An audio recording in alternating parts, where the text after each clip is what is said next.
Yes. You got any questions you want to? Yes, I do. Yes. You want to dive into? Firstly, I'd like to thank you all for all your questions. The feedback has been awesome. Snapchat and Instagram have been my biggest platforms now for the past year, and it's only getting better. So I can only thank you guys for that. I've written your questions down. I've received quite a few, so I'm going to answer as many as I can. No identities. I'm just going to plow through them. Okay. So I received a few. Basically, how important is getting into a routine? That's one I get a lot. You know, how important is turning good eating and good training into a habit that you can sustain? So firstly, that's the first thing. It has to be sustainable. It has to be something that you can do for a long period of time and actually see consistent results from. These crash diets and yo-yo diets, they work awesome for a week or two, maybe even a month if you can push it that hard. But then, you know, with every reaction comes the opposite and equal reaction, you know, so you're going to bounce back just as hard, or sometimes you rebound even more. So for me, it's finding consistency and day by day, getting into good habits, very, very important. Whether it's either training and your eating, if you can get into those habits and they don't bother you too much mentally and physically, you're going to sustain them for longer. So it's kind of finding what works for you and sticking with it. So that was a really good question I had. To be honest, some of the questions I've received, Rob's actually asked me already, so which is pretty cool. I'll just do this on purpose. Yeah. I want to ask some fucking questions. Otherwise, there's no point in me being. Right, gym music. Yes. What do you normally listen to? And a question from me: does music play a big part in your life? Not just training, but in general. So answering the first one, mainly for me, it's grime, UK grime, hip hop or trap music. I love trap music when I'm training. Okay. Something really bassy and just gets you going. That works for me. Music. So obviously, training, music's very important. In terms of life, I don't really hold music too close to my heart because it's very easy to kind of get lost in it, in a sense. And for me, having my heart on my sleeve isn't really something I can afford to do at the moment with the all the things I've been through in the past. So for me, I try and just listen to music for pleasure, but I try not to let it affect my mood in a sense. So are you afraid of being expressive? I think would be the best word. Because I mean, you've always been quite, I don't want to say withdrawn, but I don't think I've ever seen you to the point where you're majorly depressed or you're majorly upset or you're majorly angry. You've always seemed like a very reserved person. Why? I think for me it's the childhood. I think that's what did it for me. It's how you're brought up as a kid. You know, I was brought up with a very strict father who, you know, you're in line all the time. Obviously being a small kid at school with the glasses, easy target for kids to pick on. So for me, being quiet and keeping myself to myself was just an easier way of not getting hurt or pushed around, you know. So that kind of transpired slightly into my adult life in a less drastic way, in terms of I keep my thoughts to myself if need be. And yeah, I am quite quiet and reserved, and I will sometimes show my feelings, but it takes a certain time and place for that. Yeah. So you just said about being a reserved person helped you avoid sort of getting picked on or whatever. Yeah. Were you bullied much in school? Yeah, loads, man. Yeah, bullied a lot. Yeah, I think that was why I one of the reasons why I started training, actually. Really? Yeah. For just self-defense, protection. I was sick and tired of being a skinny kid.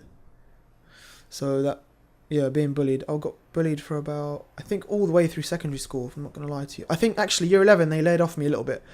But literally, 7, 8, 9, 10, they were tough. It wasn't anything, drastic. But, it doesn't take much to upset a teenager nowadays. So that's it, really. Oh, shit. That's something I never knew about you. I always thought you were going to like the cool kid in school. Nah, man, far from it. Jesus, no, far from it. I see guys and girls now that I went to school with, they don't even remember me. So, that's how quiet and reserved I was. They don't have a clue who I am. I mean, in fairness, you probably put on, 50, 60 pounds of muscle. Yeah, I do get that one a lot. Like, shit, you're that dude? Fuck. Which is quite nice, but yeah, it just shows you how quiet I was at school. Yeah. Do you ever speak to any of the guys that bullied you as a kid or interact with them at all? Slight interaction. All been positive. But not on a daily basis, no. Yeah. No. What's your opinion on bullies in general? Feel free to swear. Yeah. Fuck them. No. Obviously, it's got to be stopped, hasn't it? Really, it's getting worse now. I think. I mean, back in my day, you could only get bullied if you were face to face with somebody, but now you can get bullied over WhatsApp, over Skype, over this, over that. So there's so many more avenues of which you can attack somebody now, which is awful. But I don't like it. It's a very negative and damaging thing. And it has to be stopped. Definitely. I find it in a way like things like when you make a YouTube video or you throw up an Instagram picture or whatever. Like, it's not bullying, but when you get negative comments saying that's a shit picture, it's a shit video, whatever, I think that's more the modern day equivalent to that. And that affects you obviously when you're older, when you're really trying to make a great video, or whatever it might be, and all of a sudden you just get loads of not even constructive criticism, just a bunch of people telling you shit. Yeah. Like, that can really have an impact on you pursuing whatever it is that... Yeah, definitely.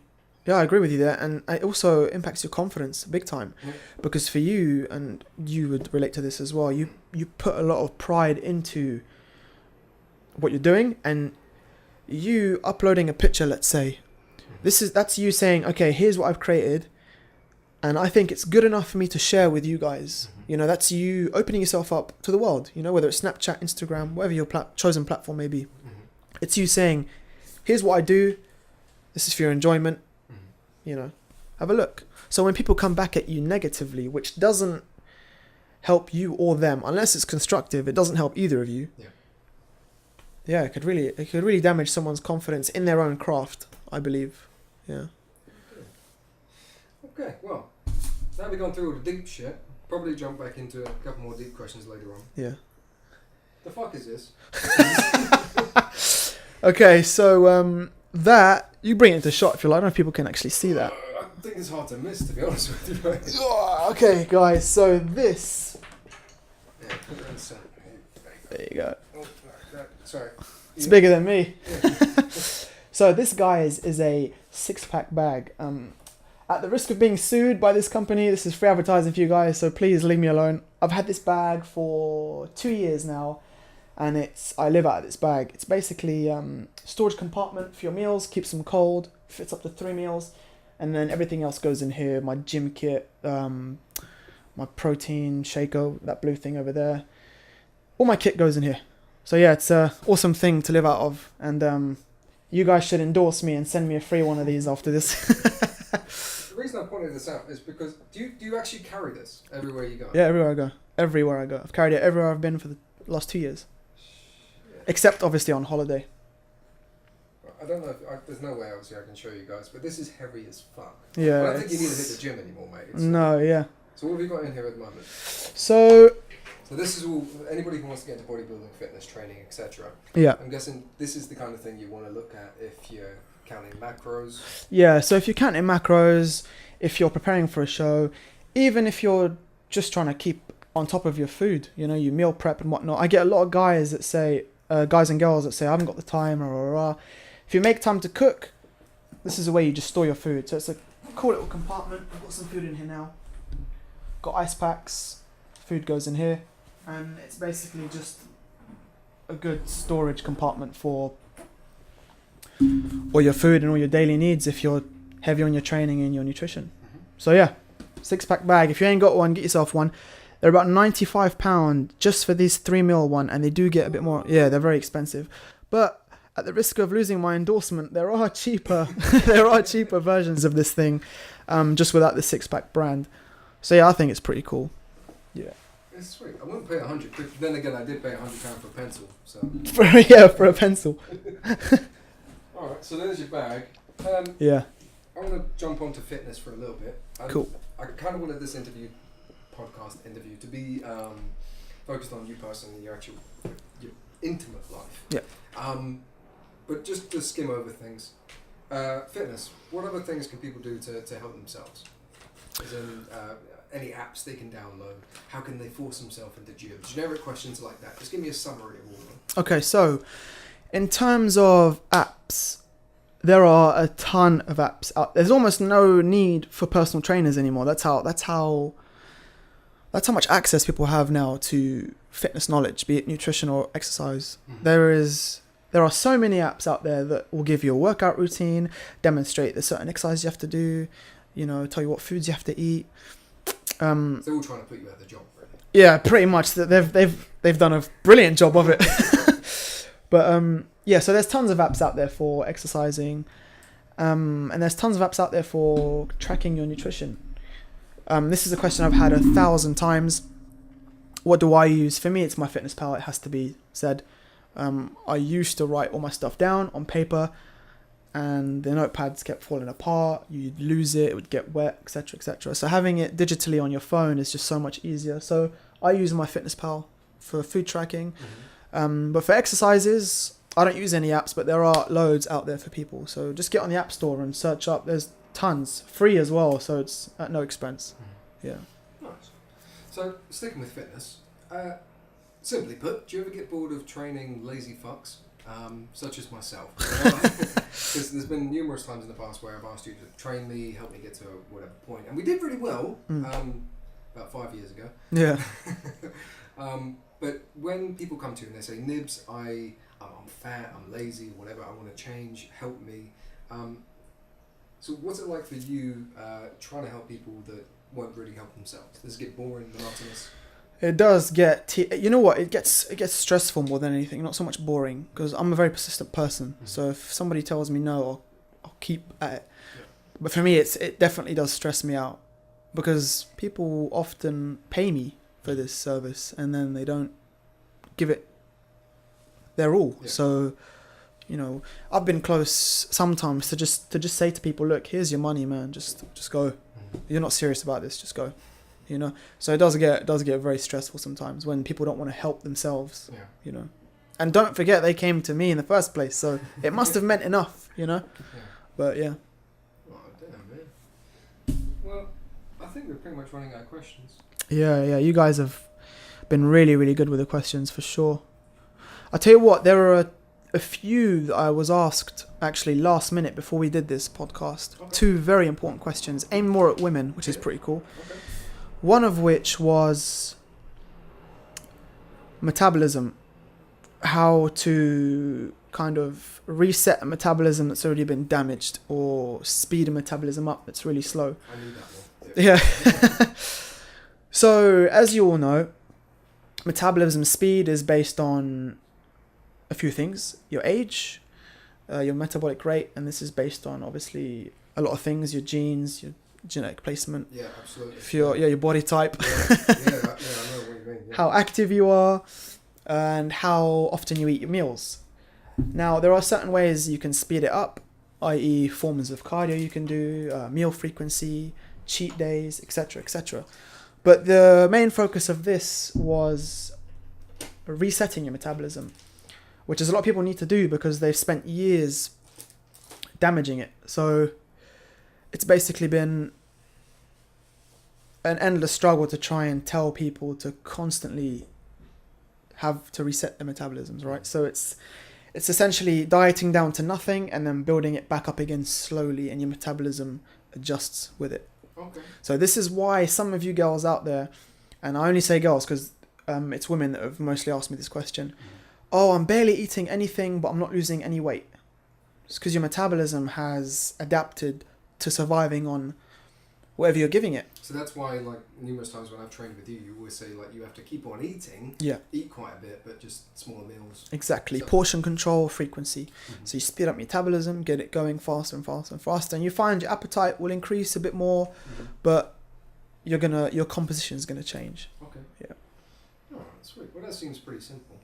Yeah. A lot of people like to overcomplicate things, which is the unfortunate reality of the fitness industry. What about all these like fancy diets that everybody's doing, like everybody drinking like the juice and kale, and I know there's probably a bunch of others that I don't even know about, but people just doing crazy shit to try and lose weight or whatever. What's your opinion on all that?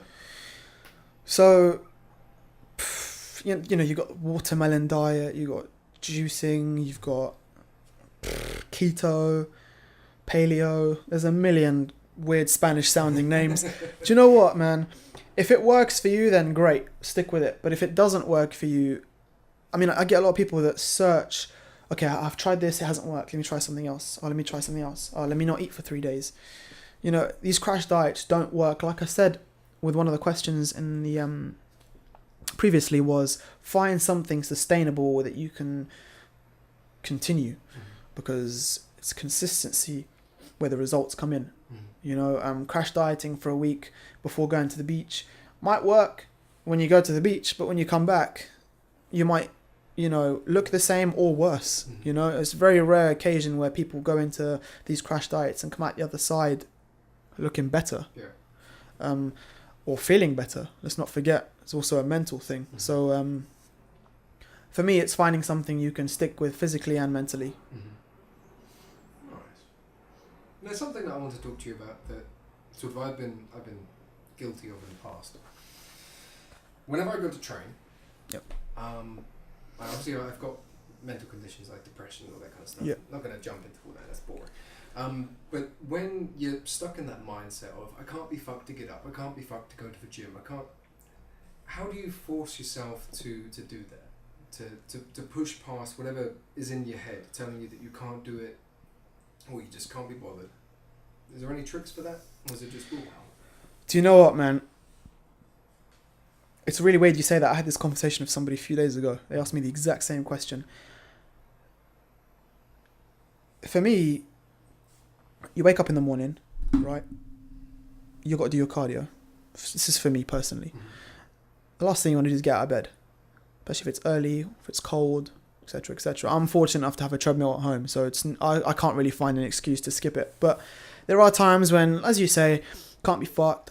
I don't feel like doing it today. You know, we're all human. It happens. You know, you lose that fire every now and then. You know, and for me, you basically just have to try and talk to yourself. Essentially, that's what I do. So you look yourself in the mirror and just say, "Come on, just get it done.